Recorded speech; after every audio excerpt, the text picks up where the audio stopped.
설교 목적을 먼저 여러분을 말씀드릴게요. 오늘 설교 목적 진술, 그것은 제목과 같이 그만 탐구하고 증인으로 살다예요. 살다. 그러니까 증인으로 살아가지 못하는 일상에 대한 핑계를 좀 이제 수도하자, 그런 뜻이에요.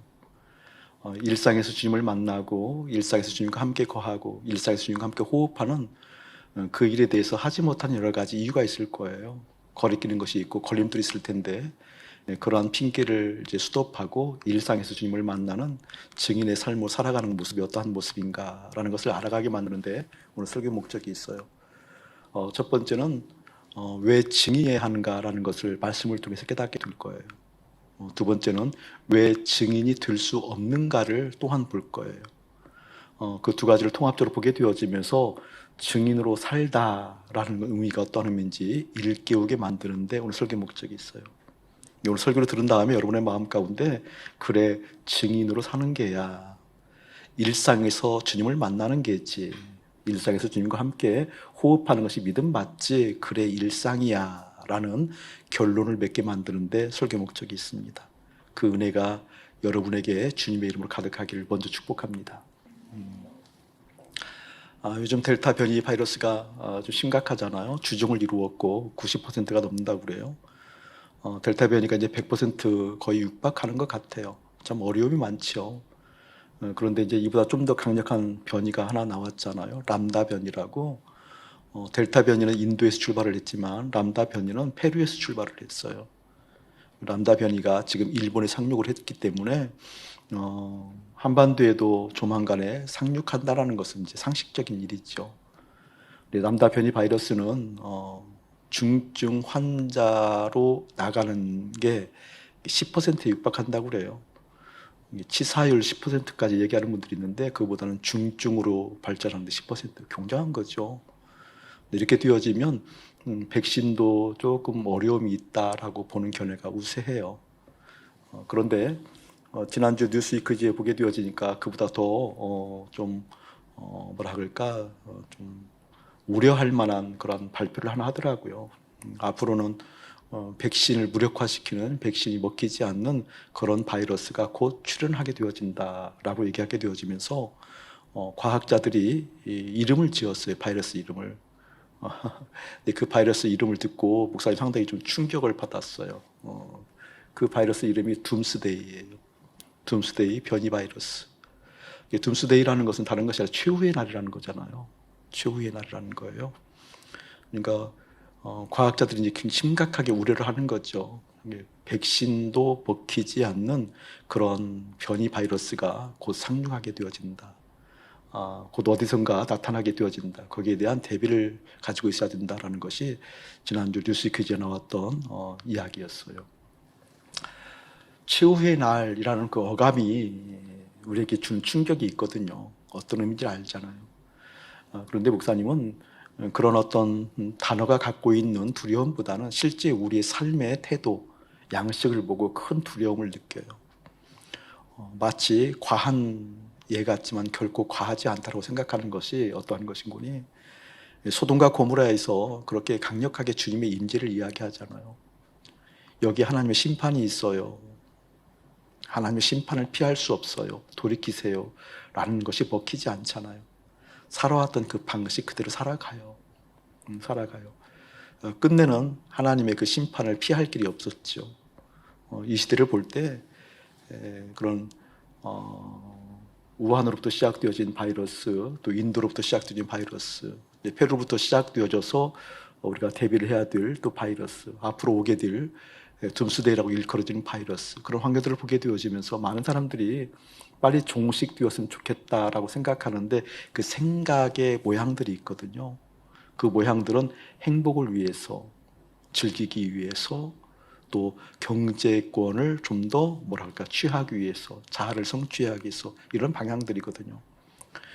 계속 그런 방향으로 한다면 과연 그게 그치는 것이 옳은 걸까? 하나님 입장에서 한번 생각해 보는 거예요. 여러분도 진지하게 현대를 좀 하나님의 눈으로 볼 수 있는 안목이 좀 깊어졌으면 좋겠어요. 은혜 받을 때만 생각하는 것이 아니라 일상에서 깊어졌으면 좋겠어요. 하나님, 내 영혼 가운데 주님의 마음을 주셔서 내 심령 가운데 믿음의 눈을 주셔서 믿음의 눈으로 두려움에 떨으라는 얘기가 아니라 믿음의 눈으로 하나님의 마음을 보고 하나님의 생각이 그대로 투사되어진 하나님의 사람 되고 싶습니다 라는 기도가 여러분에게 있기를 축복합니다. 그러한 생각을 가지고 있는 차에 지난주 차를 타고 가다가 라디오 방송에서 상투적인 질문 하나 던지는데 그게 그냥 일상적으로 들리지 않냐고 내 마음에 진지하게 받는 질문이 하나 있었어요. 그 질문은 무엇이었는지 아나운서가 만약 여러분들이 3개월밖에 살지 못한다라는 시한부 판정을 받았다고 한다면 그 남아있는 3개월을 무엇을 하겠습니까? 라는 물음이었어요. 근데 그런 질문들은 많이 받잖아요. 하는데 상투적이지만 그게 가볍게 들리지 않았어요. 진지하게 하나님 앞에서 나를 생각해보는 시간 가졌어요. 보통 데이터를 보게 되어지면 그 남은 3개월 동안에 가장 많이 이것을 하고 싶습니다 라고 하는 것이 무엇인고니 가족을 생각하더라고요. 첫 번째, 가족과 함께 여행 가겠다, 가족과 함께 사랑하는 데 시간을 보내겠다. 이게 대부분의 사람들이에요. 두 번째는 어떤 사람들이 많은 거니 그동안 내가 잘못한 사람들을 일일이 찾아뵙고 용서를 구하겠다. 여러분은 어때요? 여러분에게 3개월밖에 시간이 남지 않았다라고 한다면 여러분은 무엇을 하고 싶으세요? 다른 데이터를 보게 되어지니까 우리가 좀 흔히 들었던 그런 얘기가 있어요. 세 번째는 어떤 내용들인 거니? 하던 일을 계속하겠다. 사과나무 심겠다라는 거죠. 그 진정성에 대해서 한번 생각해 볼 필요가 있겠지만 하던 일을 계속하겠다. 목사님 그 질문을 받고 한번 진지하게 생각해 봤어요. 정직하게 하나님 앞에서 정말 나는 3개월 남았으면 무엇을 할 것인가? 저는 그게 어렵지 않더라고요. 그냥 반사적으로 주님 앞에서 정직하게 나오더라고요. 저는 3개월 동안 목숨 다하여 예수 전할 겁니다. 3개월 동안 목숨 다하여 예수 전할 겁니다. 목사이기 때문에 그런 차원을 얘기하는 게 아니잖아요. 그런 정도 수준 목사 아니잖아요. 정말 3개월 동안 예수를 전한다는 이유는 무엇인고니? 그것이 생명이기 때문에, 그 생명이 흘러가는 것이 실제 사랑이기 때문에 다른 생각이 안 들던데요. 3개월 동안 죽도록 예수 전하겠습니다. 틀림없습니다. 주님, 그 마음은 더 확연하게, 그 속에 진리의 생명이 흐를 수 있는 그 생명의 흐름이 더 선명하게, 그 생명이 흘러가서 하나님의 기뻐하시는 모습 더 선명하게 보도록 종에게 은혜 내려 주옵소서라고 기도가 되던데요. 여러분, 그게 바로 증인이잖아요. 내가 무엇을 그대로 흘려보낼 것인가, 무엇을 나타내 보일 것인가. 그런데 이제 3개월밖에 남지 않았더라도 대부분 움직일 수 없을 상태일 거예요. 그렇죠? 대부분 이제 침대에 있어야 될 상황들일 거 아니에요. 그렇죠? 그러면 목사님은 병원으로 가지 않을 거예요. 물론 이제 몸에 통증이 있다고 한다면 독한 진통제를 좀 구입을 해서 집에 있을 거예요. 집에서도 방에 있지 않고 거실에 병원 침대를 갖다 놓고 있을 거예요. 그리고 사람들의 방문을 받을 거예요.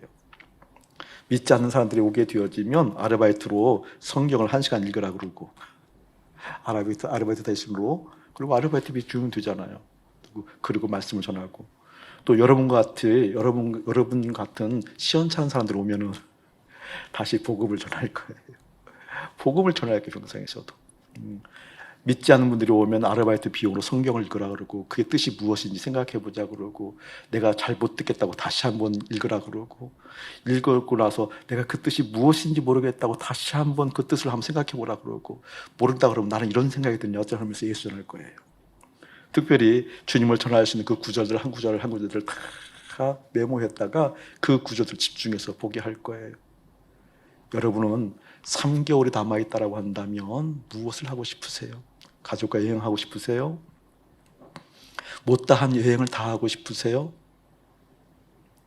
여러분은 무엇을 이루고 싶어서 발걸음을 옮길 거예요? 생각해 보니까 정말 사랑한다라고 한다면 영생, 영원, 그 영혼과 결합할 수 있는 예수를 증거하는 것, 그것이 바로 가장 의미 있겠다라는 것이 결론이었어요. 오늘 말씀이 그런 의미거든요. 오늘 말씀 보게 되어지면 바벨론 포로로 있었던 하나님의 사람들, 선민이죠. 선민이 포로로 잡혔다라는 건 말이 안 돼요. 그럼에도 불구하고 바벨론의 포로에 있었던 선민들을 구출하는 이야기잖아요. 예, 지금 이야기하는 이 순간부터 몇백 년 후에 이루어지는 일이지만 주님께서 바벨론 포로에 있었던 하나님의 백성들에게 이제 돌아오게 하겠다. 그 포로 귀환을 하겠다는 약속을 주신 거거든요. 여러분, 선민이 포로 생활한다. 이것은 간단한 내용은 아니잖아요. 내가 선민임에도 불구하고 어떻게 이럴 수 있지? 무엇인가 잘못됐다 할지라도 그 잘못을 뒤로 놓고 앞으로 놓든 뒤로 놓든 간에 그러함에도 불구하고 선민이 포로 생활한다? 이건 뭔가 지금 맞지 않는 얘기잖아요. 하나님의 사람들이 바벨론의 애굽의 포로가 되었다? 이건 문제가 있는 거잖아요. 근데 이 의미가 큰 의미가 있어요. 선민이 포로가 되었다라는 것은 무엇을 의미하는 거니? 하나님의 택한 백성들이 세상의 포로가 되었다 그 뜻이에요. 세상의 포로가 되었다 그 뜻이에요. 바벨론의 포로가 되었다 그 뜻은 바벨론의 가치, 바벨론의 세계관 속에 머물러야 되잖아요. 그들의 생각, 그들의 가치, 그들의 뜻에 머물러야 되잖아요. 근데 이 이야기는 하나님의 사람들이 세상의 포로가 되었다 그 뜻이에요. 여러분, 포로라고 한다면 어떤 약점이 있어요? 자유하지 못하죠. 포로라고 한다면 부족함의 어떤 뭐라 그럴까 상징이라고 볼 수 있는 거죠.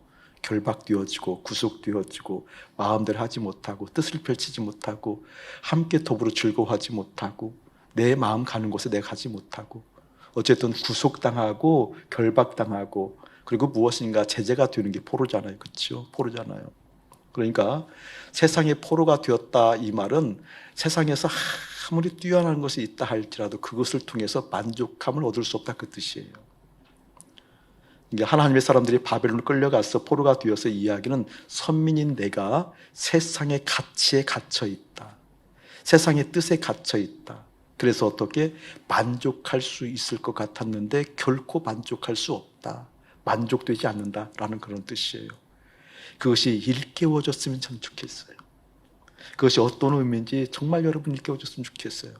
세상에 이러한 것 저러한 것 많은 모양새가 있는데 저것이 있으면 기쁠 것 같았었는데 그 모양새들을 제대로 구색을 갖추면 행복할 수 있었을 것 같았는데 그렇지 않다라는 것 지금쯤 깨달아야 되지 않을까요?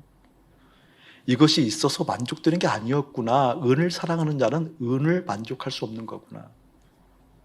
풍요를 사랑하는 자는 소득을 만족할 수 없다는 전도서의 말씀처럼 정말 만족되지 않는 거구나 라는 것이 포로라는 거예요. 이게 바벨론 포로라는 거죠. 바로 그곳에서 지금 이끌어내라는 거예요. 오늘 말씀 읽어볼까요? 8절 시작. 눈이 있어도 보지 못하고 귀가 있어도 듣지 못하는 백성을 이끌어내라. 여러분, 눈이 있어도 왜 보지 못해? 보고 있잖아요. 귀가 있는데 왜 못 들어? 듣고 있잖아요. 그런데 우리 하나님은 너희들이 보는 게 다 아니야. 듣는 게 다 아니야. 보이는 것만 진실이라고 여기라고 한다면 큰 착각이야. 그런 얘기잖아요. 우리가 이사야 42장을 볼 때 여호와의 종의 노래라고 그랬잖아요. 하나님의 아들 예수 그리스도의 노래 얼마나 절절하면 노래를 부르냐고요. 나팔을 부냐고요. 절절하게 부는 내용들이 무엇이니 바로 이 내용이었잖아요. 정의를 세워라. 정의를 세워라. 그것은 무엇을 의미하는 거니? 모든 이방은 각기 나름대로 뛰어나다고 생각하고 갖추었다고 생각하고 이것이 있으면 될 거라고 생각했던 그 모든 것을 성경의 관점으로는 어둡다고 표현했잖아요. 눈이 멀었다, 갇혔다, 어둡다. 바로 그곳에 이방의 빛이 되거라 라는 것이 정의를 세우는 것이라고 했잖아요. 그게 전부가 아니야. 그게 다가 아니야. 결코 만족할 수 없어. 만족은 주님으로부터 비롯되어져 라는 그것이 바로 정의라고 그랬잖아요. 똑같은 내용이에요. 눈이 있어도 보지 못하고 귀가 있어도 듣지 못하는 백성을 이끌어내라. 이 백성을 이끌어내라. 이게 바로 증인이지요. 이 증인에 대해서 여러분의 마음 가운데 커다랗게 하나님께서 만져주셨으면 참 좋겠어요. 누가복음 14장인가요? 13장인가요? 본게 되어지면 부자와 거지 나사로가 나오죠. 여러분, 그 부자라고 한다면 세상에서는 성공한 사람이었어요. 갖춘 사람이었잖아요. 든 사람이었고 그리고 뭔가 성취한 사람이었고 자아가 충분하게 행복하다라고 여길 만한 것이었는데 주님께서 그 부자를 어김없이 어떻게 해요? 아니다라고 얘기하잖아요. 그 부자의 모습이 어떻게 등장해요, 여러분? 갈증, 타는 목마름이 타는 목마름. 다 가진 것 같았는데 성공한 것 같았는데 그 부자에게는 세상을 통해서 어떻게 실질적으로 갈증을 해결할 수 없었다라는 거예요. 타는 목마름이 있었다라는 거죠. 여러분, 주님과 멀어지면 타는 목마름이 생기지요. 떨어지면은요, 그 목마름을 해결할 길이 없죠. 주님께서 말씀하시는 의미가 그런 의미예요. 바벨론의 포로가 되었다라는 것은 다른 것이 아니라 너희들이 세상의 포로란다. 그것은 세상에서 결코 만족할 수 없단다. 세상에서 취하는 모든 내용을 가지고 결코 너희들의 인생의 갈증을 해결할 수 없단다 라는 의미를 보여주고 있다는 겁니다. 전도서 7장 29절을 보게 되어지면 주님께서 이렇게 말씀해요. 우리 하나님께서 우리를 만들 때 정직하게 만들었대요. 그런데 인생들이 꾀를 냈다고 얘기하잖아요. 전도서 7장 29절을 보게 되어지면 우리가 그동안 많이 보았던 단어 중에 하나가 정직이란 단어였어요. 야사르라는 뜻이었잖아요. 그 원어를 보게 되어지면 그 뜻이 헤아리고 있는 것은 직진하다, 곧게 가다 그 뜻이에요. 곧게 가다. 야사르라는 것은 정직, 반듯하게 가다, 곧게 가다라는 뜻이잖아요. 치우치지 않는다는 것은 무엇인 거니? 치우칠 만한 요소들이, 혹할 만한 요소들이, 내 마음이 유혹을 당할 만한 요소들이 세상에 많이 있잖아요. 이것을 취하면, 이곳에 있게 되어지면, 내가 이것을 정복하게 되어지고 이것을 성취하게 되어지면 행복할 것 같은, 그래서 기웃거리잖아요. 그것을 기웃거리지 않고 어떻게 하나님께 똑바로 가는 것이 정직, 야사르라는 단어였다 했잖아요. 하나님께서 원래 우리를 만들 때에는 그렇게 만들었다라는 거예요. 정직하게. 진 목사야, 내가 너를 처음 만들 때는 정직하게 만들었단다. 좌루나 우루나 기타 여러 가지 것들에게 치우치지 아니하고 똑바로 나를 바라보게 만들었단다. 그런데 인생들이 꾀를 내었다. 이 말은 무슨 말이에요? 자기의 생각을 가졌다라는 거예요. 자기의 견해를 가졌다라는 거예요. 내가 생각할 때 이러면 될 것 같아. 내가 생각할 때 이렇게 하면 더 행복할 것 같아. 꾀를 냈다라는 거죠. 결국 그 꾀가 우리의 인생들을 무너뜨렸다는 겁니다. 바로 그것을 증거하는 거예요. 증인들은. 우리가 눈이 있어 보아서 내 생각할 때 옳은 것 같고 들 수 있을 것 같았는데 그것은 결국 꾀였다. 정직이 아니었다. 보는 것이 다가 아니다. 듣는 것이 다가 아니다. 아멘. 이사야서가 아니라 전도서 7장 4절에 보게 되어지면 우리가 잘 아는 말씀이 있어요. 그것은 어떠한 말씀인 거니? 지혜자는 초상집에 머물고 그리고 우매자는 혼인집에 머문다고 얘기하잖아요. 근데 그 말씀을 보통 우리가 이해할 때 맞아, 지혜로운 사람들은 죽음을 준비하는 거지, 죽음을 생각하는 거지. 그래서 영혼이 무엇인가를 생각하는 건 맞지, 그게 지혜로운 사람이지. 그런 차원도 맞는 얘기인데 그보다 좀 더 직접적인 이야기가 있어요. 여러분, 장례라고 한다면 무엇을 의미하는 거니? 초상집 장례라고 한다면 그 장례식을 통하여서 죽은 사람, 죽음을 통하여서 이 죽음은 무엇을 의미하는 거니? 세상 밖으로 나가는 시간이 죽음이에요. 이해돼요, 여러분? 세상 밖으로 탈출하는 시간이 죽음이라니까요. 세상 안에 있지 아니하고 세상 밖으로 나가는 시간이 죽음이에요, 죽음. 왜 이게 큰 의미가 있는 거니? 혼인집은 출생이잖아요. 출생은 얼마 되잖아요. 출생은 뭐예요? 세상 안으로 들어오는 거예요. 세상 안에서 무엇인가 성취하고 이루려고 하는 욕구들이 우매자의 모습이고, 거기에 머무르는 것이 아니라 보이는 것이 다가 아니고 그리고 들리는 것이 다가 아니라 세상 밖으로 나간다는 것이 무엇인지 아는 사람, 그게 바로 지혜자다라는 그 뜻이에요. 저는 주님을 바라보는 여러분들이 그 믿음의 눈이 열려, 믿음의 영역이 열려 여러분의 삶 가운데 세상 밖의 일들을, 세상 밖의 상황들을 볼 수 있는 영적 안목이 열리기를 주님을 축복합니다. 그에 빗대어서 나중에 찾아서 꼭 한번 읽어봐야 돼요. 전도서 11장 4절을 한번 읽어드릴게요. 메모하고 꼭 읽어보셔야 돼요. 전도서 11장 4절 5절 말씀 읽어드릴게요. 풍세를 살펴보는 자는 파종하지 못할 것이요 구름만 바라보는 자는 거두지 못하리라. 정말 절절하거든요. 저는 이 말씀이 그냥 이해가 되어져요. 이해가 되어져요. 왜 이러는 걸까? 왜 풍세를 살피는 자는 파종하지 못하고 구름만 바라보는 자는 거두지 못하는 걸까? 무엇을 말하는 걸까? 당연해요. 간단해요. 보이는 것만 추구하기 때문에 그래요. 보이는 팩트, 그 사실을 진실로 여기기 때문에 그래요, 여러분. 사실과 진실은 다릅니다. 그 팩트가 곧 진실은 아닙니다. 근데 우리는 영적인 안목이 세상 밖의 일들이 보이지 않게 되어지면 보이는 세상 안의 일들이 실제 진실이라고 여기잖아요. 풍세를 살핀다, 그래야 어떻게 씨를 뿌린다는 얘기잖아요. 풍세는 뭐예요? 바람이에요, 바람. 그러니까 바람 부를 때는 바람이 휘몰아치고 폭풍이 휘몰아칠 때는 결코 씨를 뿌릴 수가 없잖아요. 씨를 뿌리는 사람은 바람이 멈추는 시간만 기다린다 그 뜻이에요. 이것은 맞는 이야기 같잖아요. 실제도 맞는 이야기잖아요. 어떻게 씨를 뿌리는데 환경을 안 따질 수가 있냐고요. 날씨를 안 따질 수가 있냐고요. 바람이 멈추는 그 시간을 통하여서 씨를 뿌리는 건 너무나 당연할 것 같은데 이 당연한 얘기를 어떻게 성경은 부정적으로 얘기하고 있다는 거예요. 구름만 바라보는 자는 거두지 못한대요. 맞죠? 수확할 때는 날씨가 중요하고 환경이 중요하죠. 폭풍우가 몰아치는 그 시간 가운데, 비바람이 몰아치는 그 시간 가운데 우리가 수확한다는 것은 말이 안 되는 거죠. 이 당연한 얘기를 성경은 부정적으로 얘기하고 있다는 거예요. 왜냐하면 이러기 때문에 그래요. 5절 보게 되어지면 바람의 길이 어떠함과 아이 벤 자의 태에서 뼈가 어떻게 자라는지를 네가 알지 못함 같이 만사를 성취하시는 하나님의 일을 네가 알지 못하지 않느냐. 아멘. 바람의 길이 있대요. 길을 네가 알지 못하잖아. 아이벤 그 태에 뼈가 자라는데 뼈가 어떻게 자라는지 알지 못하잖아. 알지 못하잖아. 그러면서 얘기하는 거예요. 네가 보이는 것이 다가 아니라 만사를 성취하시는 하나님의 일이 있단다. 풍세에 따라서 씨를 뿌리고 환경에 따라서 거두는 요소가 다가 아니란다. 만사를 성취하시는 하나님의 일, 주님의 손이 있단다. 그것이 보여져야 된다는 거죠. 그것이 일깨워져야 된다는 거죠.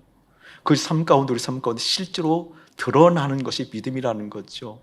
저는 이 사실이, 이 팩트가 진실이라는 것이 여러분의 삶 가운데 일깨워지기를 예수님의 이름으로 축복합니다. 그런 의미를 갖고 있어요. 하나님, 여기는 아침 목사가 38년 된 병자로 살지 않고 38년 된 병자의 세계관으로 살지 않고 38년 된 병자의 그 마음속에 가득한 문제거리를 하늘에 위해서 그 문제거리를 토로하는 인생이 아니라 주님의 말씀이 그대로 들려지고 보여질 수 있는 하나님의 진솔한 종되게 하옵소서. 동일한 여러분의 기도 제목 되어지기를 예수님의 축복합니다. 바로 그러한 것들을 어떻게 드러내는 것이 오늘 말씀에 나와 있는 것처럼 눈이 있으나 보지 못하고 귀가 있어도 듣지 못하는 백성을 이끌어내는 증인의 삶이다. 그런 얘기 증인입니다. 여러분, 이 증인이라고 한다면 성경에서 이야기하는 게 있잖아요. 일반적으로 증인은 뭐라 그럴까? 사전적 의미로 얘기한다고 한다면 어떤 일, 사건, 상황, 환경 그것을 보고 들은 것을 현재 재현하는 사람을 증인이라고 그러잖아요. 흘러간 시간 가운데 어떤 사건이 있었어요. 상황이 있었어요. 그런데 그것을 내가 보고 들었잖아요. 근데 보고 들은 것을 어떻게 현재 재현하는 것을 증인이라고 재현하는 증인. 그러니까 하나님의 증인이 되었다라는 것은 무엇을 말하는 거니? 하나님의 역사. 하나님께서 살아 역사하는 것. 하나님께서 우리가 주신 영원한 생명. 그 하나님의 살아계심이 현재 그대로 재현시키는 인생이 어떻게? 그게 바로 믿음의 증인이에요. 아멘. 그게 바로 믿음의 증인이에요. 자, 이것을 좀 더 구체화시킨다고 한다면 증인은 현재 재현하는 사람이에요. 있었던 그 일을 현재 재현하는 사람. 현재 재현한다라는 그 일은 어떤 현실 감각이 있어야 되고 현실적이어야 되는 거잖아요.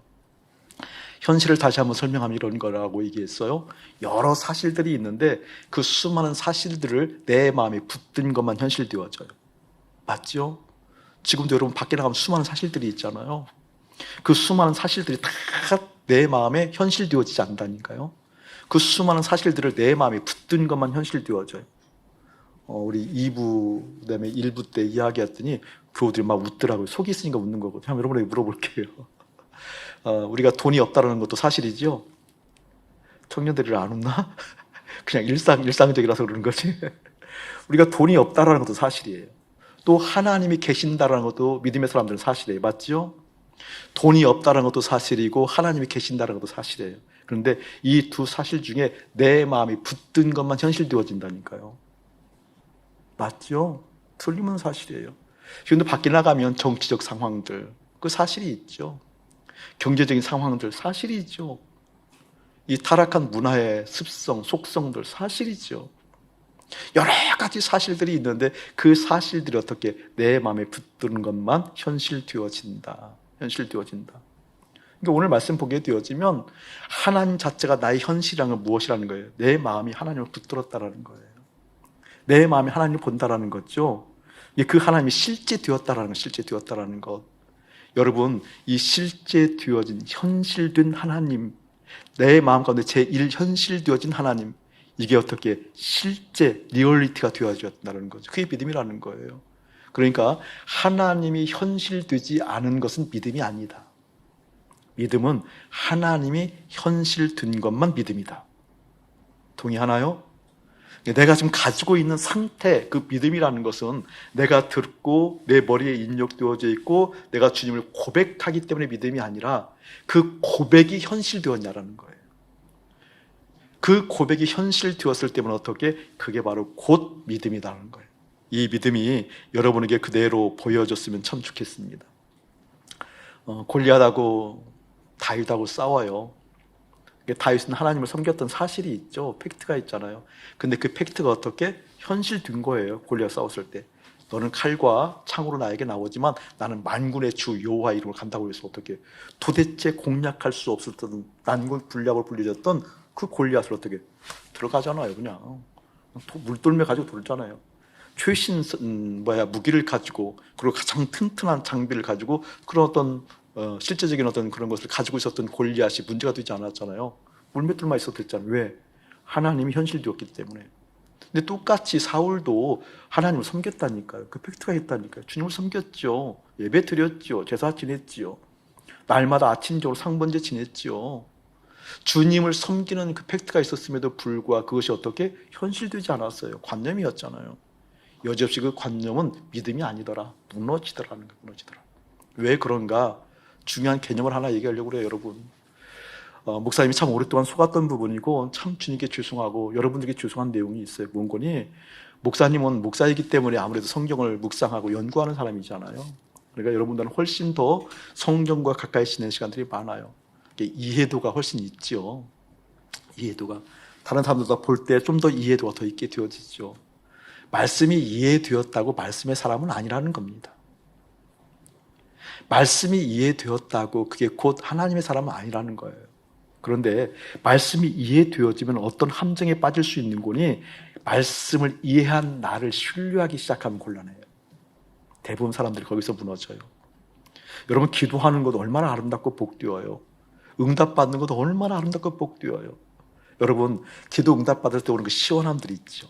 그 기쁨이 있죠. 와, 주님이 나를 상대했어. 주님이 나를 알아봐 주셨어. 주님이 나를 인정했어. 이런 것 때문에 기쁘잖아요. 그런데 그 기쁨을 넘었으면 나중에 어떻게 되는 줄 아세요? 기도 응답받는 사람들, 응답받은 자신을 신뢰하기 시작합니다. 그냥 넘어집니다. 그냥 넘어집니다. 주님의 뜻을 받들어 순종해요.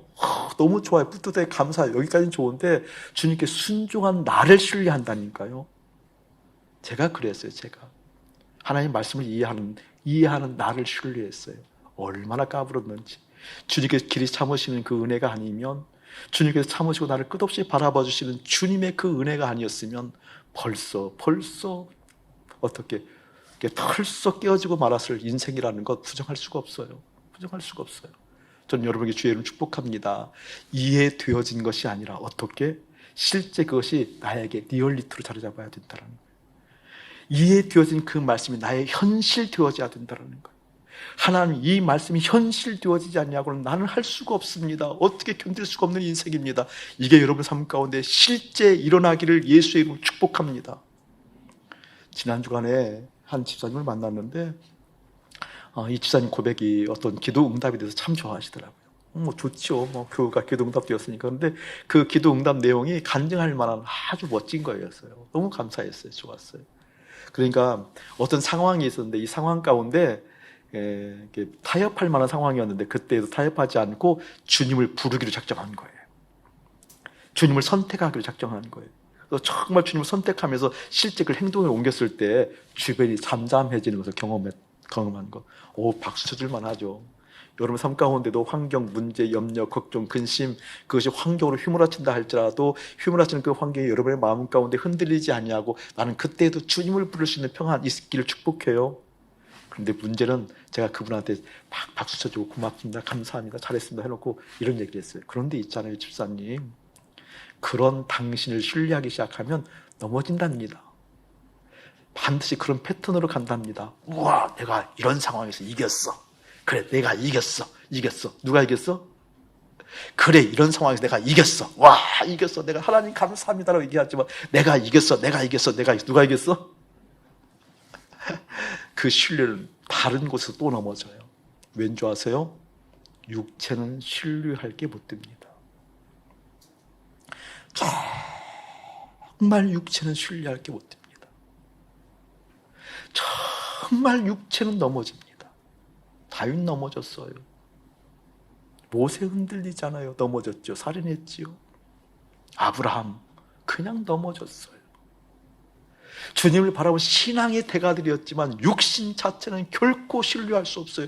하나님, 왜 나는 넘어지고 또 넘어집니까? 지겨워 죽겠습니다. 당연하지요. 그걸 깨달으라는 거예요. 육체는 결코 성공하지 못합니다. 육체는 결코 이길 수 없습니다. 그래서 주님 말씀하잖아요. 믿음의 주요 온전케 하시는 나를 바라보아라. 믿음의 주요, 믿음의 창시자요, 온전케 하는 너의 주 하나님을 바라보아라. 아멘. 주님을 바라보는 그 실제 리얼리티가 여러분 삶 가운데 있어서 그것이 현실되어질 축복합니다. 이것을 극복한 나, 이것을 이긴 나, 말씀이 이해되어진 나를 신뢰하는 것이 아니라 나를 신뢰함으로 내가 현실되어지는 것이 아니라 그 상황 가운데 오신 하나님이 나의 현실입니다 라고 현실되었을 때, 여러분, 그렇기 때문에 믿음은 현실된 것만 믿음입니다. 아멘. 그것을 바라봐야 된다라는 거예요. 지지난 주간에 교회에 한 집사님과 주님의 마음 나누는 시간을 갖게 되었는데, 마음 나누게 되어지면서 그 집사님의 연약한 부위가 보였어요. 목사님이 치유기도 하지 않은 지가 꽤 돼요. 일부러 치유기를 일부러 하지는 않아요. 예전처럼 목사님이 치유의 은사를 발휘할 때는 참 많은 병자들이 나왔잖아요. 많은 병자들이 나왔어요. 근데 내 마음을 끝없이 누르고 주님 앞에서도 견딜 수 없는 두려움을 느낀 게 무엇인고니, 사람들의 어떤 그런 마음, 그 욕심, 욕구를 자극하는 것 같아서 견딜 수가 없었어요. 그러니까 주님을 바라본다라기보다는 주님 바라보는 그 외적인 요소, 그런 요소들을 바라보는 요소들이 너무 많아서 그러한 일을 하지 않아요. 그런데도 주님께서 마음 주시면 치유 기도를 가끔 해요. 그런데 지난주에 이야기 나누는 과정 가운데 모습이 보셔서, 그런 모습이 보여서 기도를 하는데 제가 그런 얘기를 했어요. 지금 이 문제가, 이 병이 낫느냐 낫지 않느냐를 중요하지 않다. 그런데 목사님은 지금 여기 와 계신 주님은 믿을 수가 있다. 문제는 여러분들은 여기 와 계신 주님이 안 보인다라는 데 문제가 있겠죠. 그러니까 지금 여기에 와 계시는 주님이 있다라는 것은 그런 믿음쯤은 있으니까, 나는 다른 건 몰라도 지금 여기 와 계신 주님은 신뢰할 수 있겠다. 그럼 그 주님께서 원하신다고 한다면 기도할 수 있겠다. 그래서 기도하자라고 기도했거든요. 기도했는데 지난주 보고에 의하면 그게 사라졌다는 보고를 받았어요. 그래서 내가 이번 주에 병원 가서 확인하라고 그랬어요. 확인하라고. 진단서를 정확하게 진단을, 뭐라 그러죠? 진단이 아니라 그 진단인 거죠. 정확하게 그것을 병원에서 확인을 받아라. 근데 사라졌어요. 내용은 구체적이지 않겠지만 사라졌어요. 왜? 지금 계신 주님이 현실되었기 때문에. 아멘. 지금 계신 주님이 현실되었기 때문에 이 현실이 여러분의 마음 가운데 깊이 임하기를 예수님이 축복합니다. 어떻게 그 주님 현실되는가? 다른 것 아니에요. 주님이 내 삶 가운데 현실되었다, 주님이 내 삶 가운데 실제되었다라는 것을 여러분, 우리 삶 가운데 어떻게 그대로 구현할 수 있는가? 여러분, 공적인 말씀을 괜히 말씀드리는 게 아니거든요.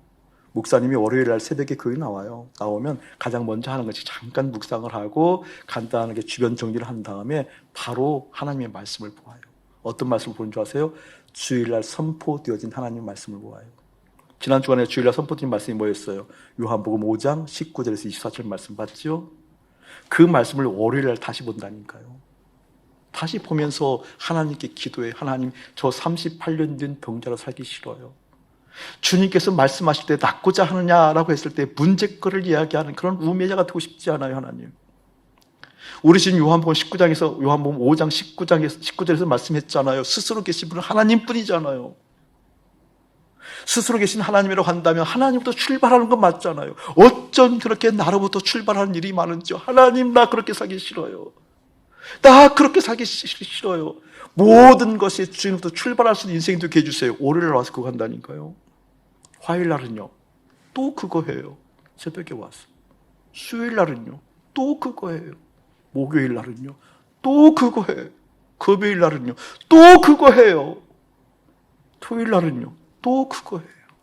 왜지요? 이해되는 것에 속지 않으려고. 말씀의 사람, 실제 주님이 나의 제1현실이라는 것, 나 그거 믿기 때문에. 그래야만 믿음이라는 걸 알기 때문에. 여러분, 설교 한 편 준비할 때, 정말 중요하게 준비할 때는 40시간 걸려요. 내가 설교자예요. 40시간 준비해서 설교하는 설교를 설교자가 날마다 아침마다 새롭게 공적인 말씀을 되뇌고 되는 이유가 무엇인 줄 아세요? 이해된 나를 신뢰하기 시작하면 넘어진 경험이 너무 많기 때문에 그래요. 하나님 말씀을 몰라서가 아니라, 하나님 말씀이 이해되지 않아서가 문제가 아니라, 하나님 말씀을 근거로 해서 이게 이야기할 수 없어서가 아니라, 그러한 나를 신뢰하는 경향이 너무나 많기 때문에. 하나님이 나의 현실입니다. 이해되는 것으로 끝이지 않게 하옵소서. 달마다 그것부터 한다니까요. 그리고 나서 일과에 따라서 제가 보는 성경이 있잖아요. 지난 주간은 전도서를 보는 주간이었어요. 전도서를 보고 하나님의 마음을 막 받는 거죠. 그리고 그때마다 주님께서 연관되는 말씀을 보고 주일날 주실 선포할 말씀을 또 이것처럼 이사야 43장을 주시면, 이사야 43장을 주시면 또 이 말씀을 보는 거죠.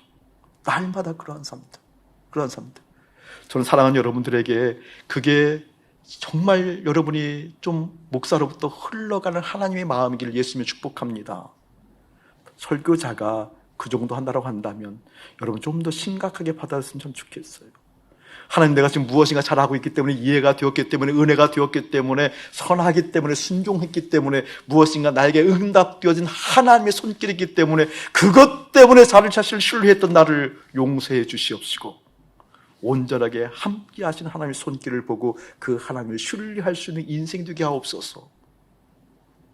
예수의 이름으로 여러분에게 흘러갈지어다. 아멘. 그것을 얘기하고 있다는 거예요. 그럼 이러한 것들이 왜 되지 않는가, 왜 어려운가라는 걸 살펴볼 거예요. 날마다 하는 큐티 굉장히 중요해요. 여러분, 큐티 중요하고요. 여러분 레마로 받는 것 굉장히 중요하죠. 목사님이 공적인 말씀을 중요하게 여길 때 많은 공격도 받았고요. 정말 이것을 정말 지켜나가는 것이 옳은 걸까라고 망설일 때도 많이 있었어요. 어떤 분들은 이렇게 좀 악의적으로 아프게 목사님 공격할 때도 있었어요. 꼭 설교만이 말씀입니까? 그런 식으로 얘기하지 않았는데, 공격할 때는 꼭 그것만 봐야 됩니까? 그것만 말씀입니까? 라고. 이럴 때는 정말 이게 하는 것이 옳은 걸까? 헷갈릴 때도 있었어요. 근데 제가 알았거든요. 뭘 아는 거니? 육체는 신뢰할 수 없다라는 거. 여러분 큐티 하셔요.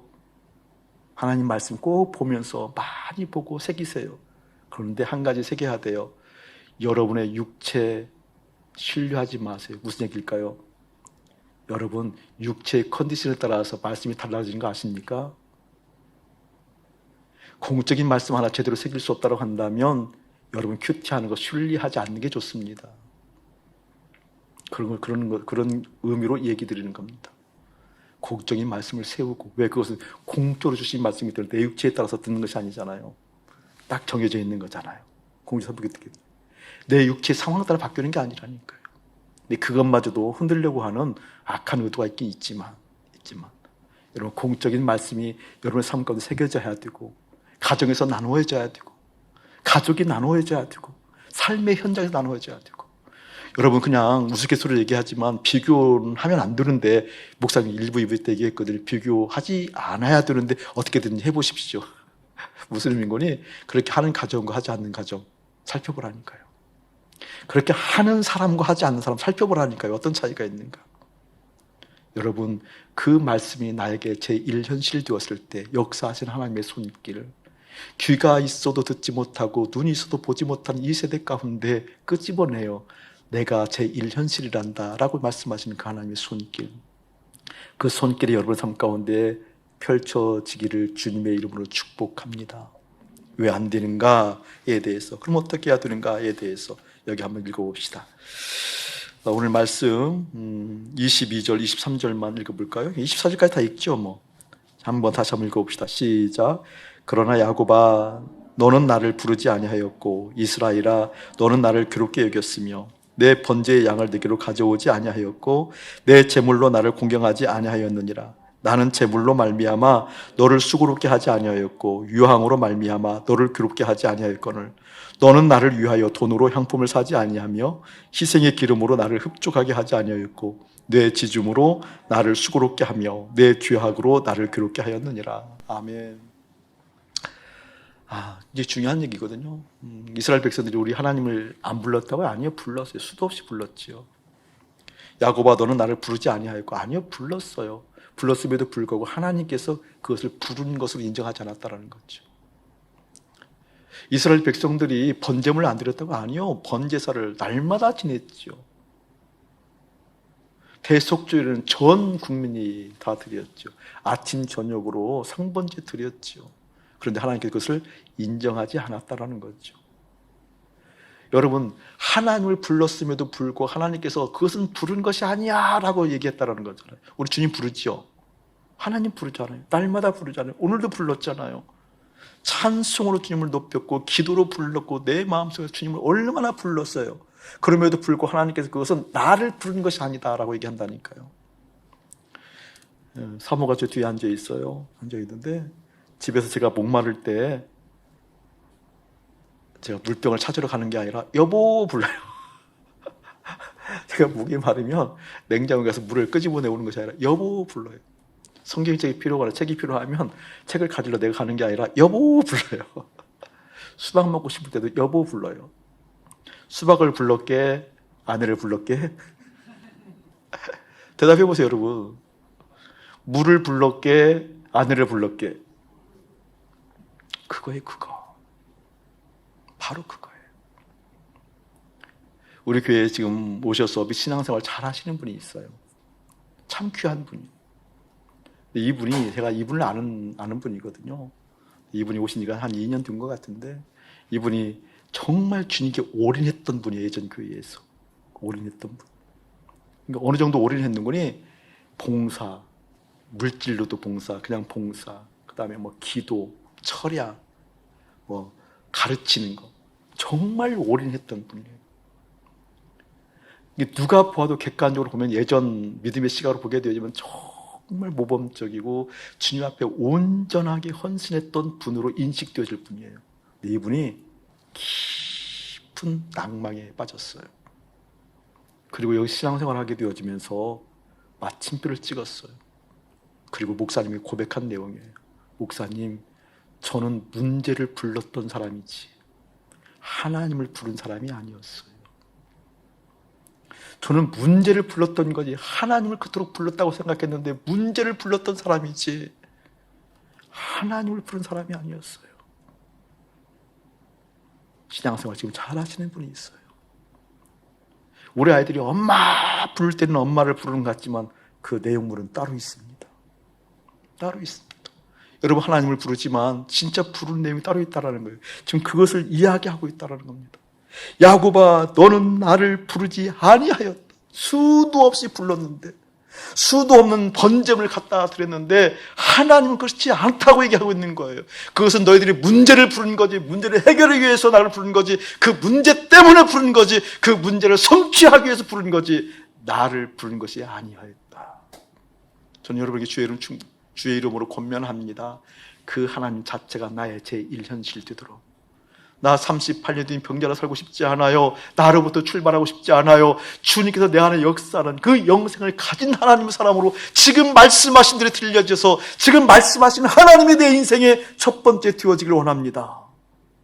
이 고백 여러 삶 가운데 실제 이루어지기를 축복합니다. 그 뒤에 본문에 보게 되어지면 정말 목사님 마음이 시원했어요. 왜? 들켜서 시원했어요. 이스라엘아 너는 나를 괴롭게 여겼으며. 여러분 물어볼 때 대답해 보세요. 저는 이제 들켰으니까 나는 하나님이 나를 괴롭힌다고 생각한 사람이었어요. 하나님이 나를 괴롭힌다라고 고백은 그냥 이렇게 뭐 아니었다고 1부 때 얘기했는데 2부 때 생각해보면 했던 적도 있는 것 같아서 좀 헷갈렸어요.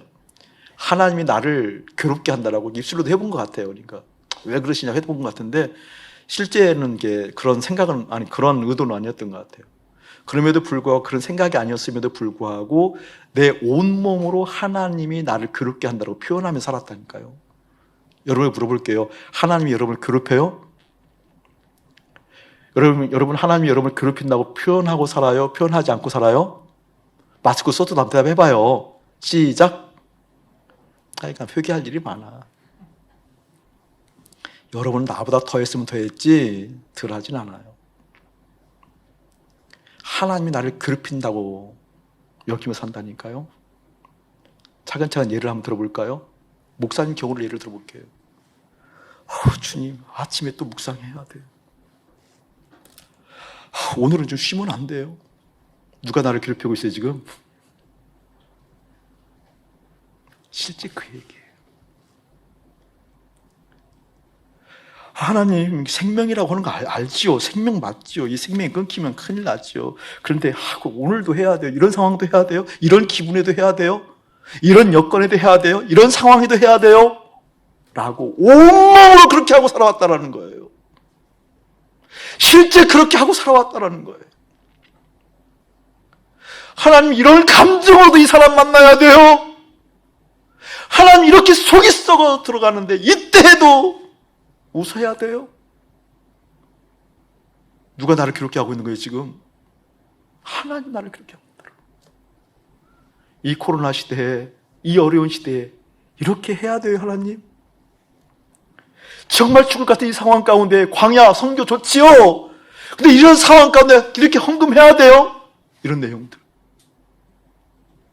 이런 상황에 이 어려움이 있어야 이런 어려움이 있음에도 불구하고 이렇게 해야 돼요 했던 이런 내용들 너무나 많더라는 거예요.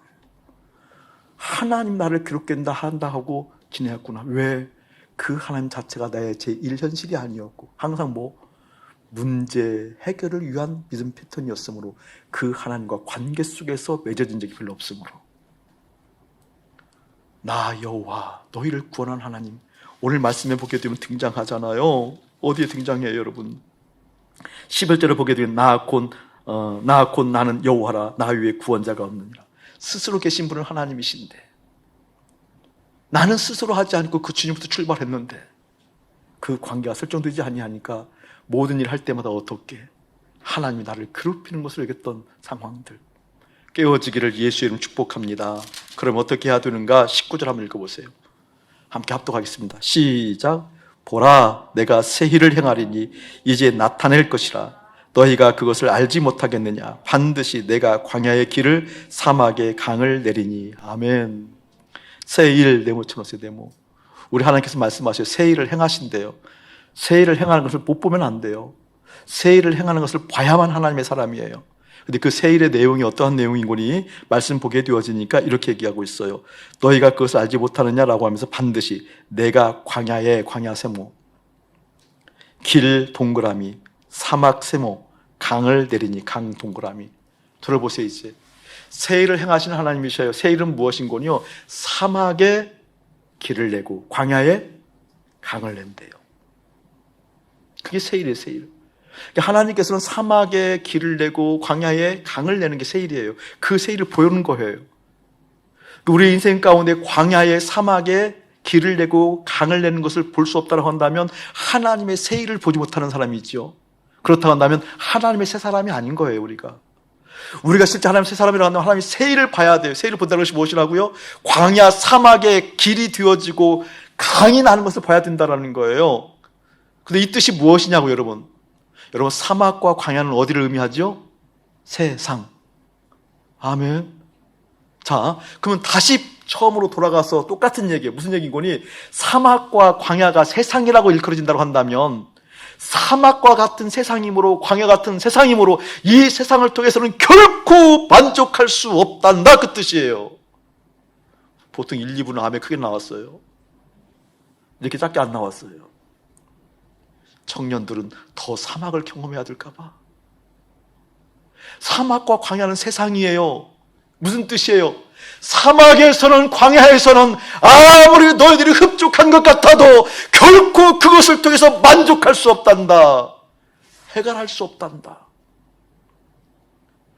광야 같은 세상에 정치적인 상황들이 사회주의, 공산주의, 자본주의 이런 체제를 잘 정비하면, 경제 체제를 잘 정비하면, 사회의 문화 여건을 잘 정비하면 행복할 것 같았는데 결코 그렇지 않단다. 사막이란다. 아멘. 그 뜻이에요. 바로 그곳에 새일 나의 길을 낸단다. 너희들의 갈증을 해결할 수 있는 강, 물줄기를 터뜨린단다. 무슨 얘기예요? 너희들이 눈이 있으나 보지 못하고 귀가 있으나 듣지 못하는 그 세상 안에서 삶이 아니라 초상집, 세상 밖으로 넘어가 주님의 마음을 받드는, 그 경계선상에 있는 십자가 주님과 연합함으로 말미암아 세상 밖으로 나가 주님의 마음을 보는, 주님의 뜻이 깃든 하나님의 사람으로 있어야 된단다. 그 뜻입니다. 이게 믿음의 영역 가운데 여러분에게 실제 일어나기를 주의 이름으로 축복합니다. 예를 들어서 얘기할게요. 지난주에 은강이 얘기를 했더니 많은 분들이 자기의 말씀을 받아서 얼마나 감사한지 몰라요. 은강이가 지난주 예를 들어서 얘기했을 때 엄마는 실제 되어진 거잖아요. 마음이 있다라는 거. 그러니까 엄마가 마음이 있다고, 엄마 어디 있니? 마음이 있다고. 이게 하나님을 몇 번 얘기해도 하나님의 실제가 되지 않으니까 어떻게 하늘에 있다고 자꾸 얘기를 했다고 했잖아요. 근데 이 은강이가 어제 또 올라왔어요. 오늘 설교했다고 또 낮에도 올라왔어요. 어제는 토요일 날은 우리 아이들이 이제 목사님 요즘 주로 교회에 머물잖아요. 요즘은 머물기 때문에 그냥 많이 올라와요. 토요일 날 말씀이 깊어질 때에도 올라와요. 그런 아이들을 사랑해요. 많이 올라와요. 아이들. 토요일 날도 이제 큰 아이들도 올라오고 작은 아이들도 올라오니까 많이 올라왔다가 은강이가 밖에 있는 은강이만 올라오고 다른 아이들이 많이 올라왔어요. 그래서 이제 정원이가 수학교 4학년이잖아요. 정원이한테 저기는 은강이도 데리고 와라. 다른 애들 사탕 가지고 갔고 이제 은강이가 왔어요. 지난주 설교가 생각이 나서 이쁘잖아요. 그래서 은강이가 마이쮸를 좋아해요. 마이쮸는 4종류가 있답니다. 포도 맛이 있고 사과 맛이 있고 복숭아 맛이 있고 딸기 맛이 있답니다. 근데 그 중에 복숭아 맛을 은강이가 좋아한다는 걸 내가 알아요. 그러니까 4종류를 2개씩 8개를 준 거예요. 8개를 준 거예요. 또 어떤 아이들은 매운 사탕을 별로 안 좋아하는데 또 유독 박하를 좋아하는 아이들이 우리 교회에 몇 명 있었어요. 이 아이들은 목사님 매운 사탕 사다 주세요 해서 박하 사탕을 사다 놨어요. 또 어떤 아이들은 영양갱이라는 것을 먹어봤는데 너무 맛있다고 그것은 없냐고 사다 놨어요. 아주 또 개구제 같은 녀석은 자기 엄마가 그 땅콩 버무리는 알사탕 있잖아요. 뭐가 지금 왔다 갔다 하고 있죠? 파리예요, 파리. 젓가락 있으면 잡는데 이렇게 쌀 있으면 튀겨서 잡는데 쌀과 젓가락이 없어 못 잡아요. 그래서 엄마가 알사탕을 좋아하니까 알사탕을 사다 놨어요. 그런 아이들도 있어요. 그런데 은강이 8개 주었어요. 저거 가는데 제가 직구 줄 때는 직구잖아요. 그래서 은강이를 불렀어요. 받아가지고 좋아서 가는 아이를. 은강아 들어왔어요. 목사님 사탕 줘.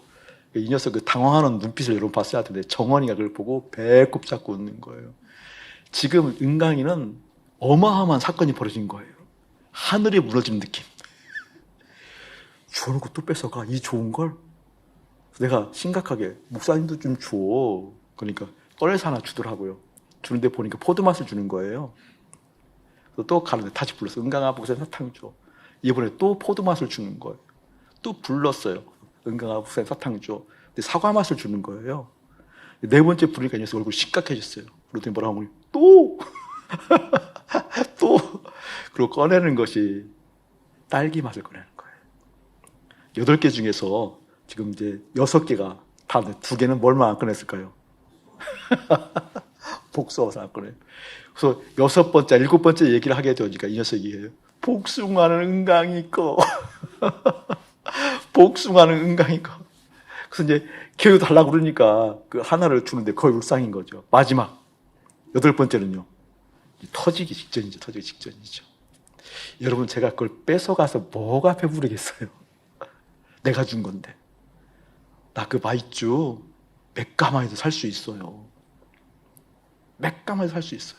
근데 은강이한테 은강아 주워 하면 줄 때 그 주는 마음이 너무 좋잖아요. 물론 이 녀석 갈 때 그냥 간 게 아니에요. 산도도 가지고 왔고요. 야채 비스켓도 가지고 왔고요. 더불어 받은 거 있지, 이쁘니까. 그 다음에 뭐예요? 그 비눗방울 터트리는 것도 가져갔죠. 장난감도 가지고 왔죠. 무슨 의미인지 아세요, 여러분? 은강이는 지금 뭔가 하늘이 무너지는 느낌이었던 그 느낌. 그 표정 봤어야 돼요. 복숭아는 은강이 있고, 복숭아는 은강이 있고. 여러분, 내가 주었다니 그거요. 그 녀석에게 그냥 봉다리째 줄 수 있다니까요. 우리 아이들 한번 제 방 올라올 때 보통 특별할 때 제가 우리 아이들 그냥 통째로 줘요. 이게 통째로. 이만한 통째로. 몇백 개 들은 통째로. 그럼 그때는 그 아이들 기절하면서 가요. 그렇게 받은 아이들도 있어요. 일부러 그럴 때가 있어요. 줄 때가. 뭔가 정말 예쁘고 할 때 확 주거든요. 이렇게 줄 때가 있거든요. 그냥 마음껏 줄 때가 있어요. 비타민도 과자 사오게 되면 그냥 통째로 그냥 줄 때가 있어요. 네가 가지고 와서 네 친구들 마음껏 나눠줘. 부족하면 또 와. 못 믿어요. 또 오라는 얘기를. 또 와도 돼요. 또 와도 돼. 나눠줘. 그래도 안 나눠줘요. 그게 인간이라게 인간. 하나님과 관계 똑같아요, 여러분. 똑같아요. 그거 하나 빼앗기면 다 빼앗기는 것처럼. 아니요. 그 녀석이 한 가마에도 줄 수 있다니까요, 여러분. 이 어려운 시국에 웬 헌금이에요, 목사님. 이 어려운 시국에 웬 봉사의 목사님. 그 하나하나 뺄 때마다 추후의 마지막까지 복숭아는 뺏기지 않으려고 안달복달하는 것이 아니라 하나님과 실제 교제함으로 그 안은 현실되어짐으로 그 하나님께서 베푸시는 은혜가 무엇인지 여러분의 삶 가운데 경험되어지기를 주님의 이름으로 축복합니다. 사랑하는 우리 주님이 여러분의 삶 가운데 현실된다라는 것, 그 주님이 현실되어지는 거거든요. 제가 한 달 전 정도에 어느 분을 신방을 했는데 그분에게 어떤 사역자가 와서 축복을 해줬대요. 근데 이제 종종 오시는 목사님이었던 것 같아요. 근데 그 말씀을 받고 너무 좋아하시는 거예요. 그래서 들어보게 되어지니까 하나님 말씀을 가지고 장난치면 안 되거든요. 하나님 말씀 가지고 온갖 축복을 다 해준 거예요. 이 세상의 축복을 다 해준 거 예를 들면 그러니까 너무 이분이 기쁜 거예요. 설레고 기쁘고 기대가 되어지고. 여러분 정말 큰일 납니다. 하나님 말씀 가지고 장난치면. 하나님 자체를 잘 들어야 돼요. 예를 들면 이런 거예요. 평안을 너에게 끼치노니, 요한복음 14장 27절 말씀이잖아요. 평안을 너에게 끼치는, 우리 평안해야 될 사람들이거든요. 곧 나의 평안을 너에게 주노라. 누구의 평안을 주었다고요? 주님의 평안을, 나의 평안을 너에게 주노라. 근데 우리는 주님의 평안이라기보다는 세상의 이러한 저런 내용을 통해서 평안을 누리고자 하는 욕구가 있는 거예요. 구별하셔야 돼요. 내가 너에게 주는 것은 세상이 주는 것과 같지 않다. 아멘. 그런데 우리는 주님이 현실되지 아니하면 주님을 부르지만 세상의 다른 내용들을 통해서 편안하고자 하는 욕구들을 경계할 수가 없다는 거예요. 주님이 현실될 때에만 세상에 주는 것과 같지 않은 주님의 평안으로 평안할 수 있는 그 실제의 복이 여러분에게 열려지길 축복합니다. 아무런 말씀이나 받지 마시고요. 그래서 주님 말씀하는 거거든요. 너희는 마음에 근심하지도 말고 두려워하지 말아라. 세상에서 말하는 평안이 없다고 해서 그것 때문에 근심하고 두려워하지 말아라. 그것은 아무리 채워져도 갈증을 해결할 수 없단다. 나의 평안이 있단다. 세상이 주지 않는 세상과 다른 평안을 너에게 주겠다라고 하는 그 주님을 주목할 수 있는 여러분 되어지기를 예수님의 이름으로 축복합니다. 이제는 우리 주 예수 그리스도의 은혜와 우리 아버지 하나님의 극진하신 사랑하심과 성령 하나님의 감화감동 교통하심이 오늘 증인으로 살다 그 일개월 받는 하나님의 사람들, 주님이 나의 제1현실입니다. 수많은 사실들 중에 내 마음에 붙잡은 것은 주님입니다 라고 그 주님 따라가고자 하는 거룩한 백성 가운데 이대로부터 영원무토록 함께 할지어다. 아멘.